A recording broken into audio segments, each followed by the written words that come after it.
नमस्कार शेतकरी मित्रांनो, कृषीप्रधान शेतकरीवर तुमचं स्वागत आहे.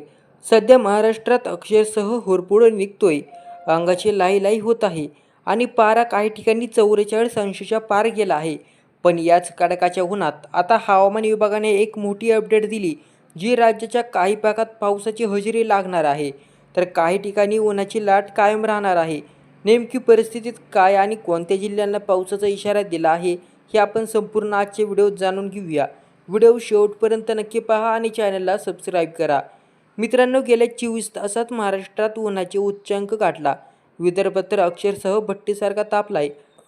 अकोला आणि अमरावतीमध्ये तापमान 44 अंश सेल्सिअसवर पोहोचलं, तर वर्ध्यामध्ये तापमान 44 अंशाची नोंद झाली.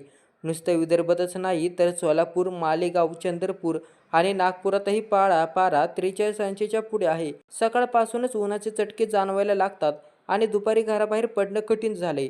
या कडक उन्हामुळे शेतातली कामं करणंही अवघड झालं असून पिकांना पाणी देण्याचं व्यवस्थापन कसं करावं, असा प्रश्न शेतकरी बांधवांसमोर उभा आहे.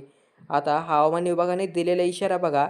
आता जाणून घेऊया हवामान खात्याने नक्की माहिती आणि इशारा काय दिलाय. आज म्हणजेच 18 एप्रिल रोजी राज्याच्या अनेक भागात हवामान खात्याने येलो अलर्ट जारी केला.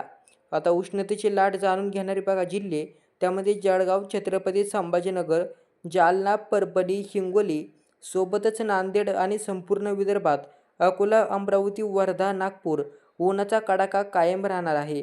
इथे उष्णतेच्या लाटेचा इशारा असल्यामुळे नागरिकांनी दुपारी घराबाहेर पडताना काळजी घेण्याचं आवाहन करण्यात आलं. दुसरीकडे वादळी पावसाचा इशारा असलेले जिल्हे बघा. एकीकडे ऊन असतानाच दुसरीकडे आनंदाची बातमी आहे की त्यात राज्यात पूर्वमोसमी पावसासाठी वातावरण तयार झालंय. सोलापूर आणि धाराशिव या जिल्ह्यामध्ये विजांच्या कडकडाटासह आणि वादळी वाऱ्यासह पावसाची शक्यता आहे.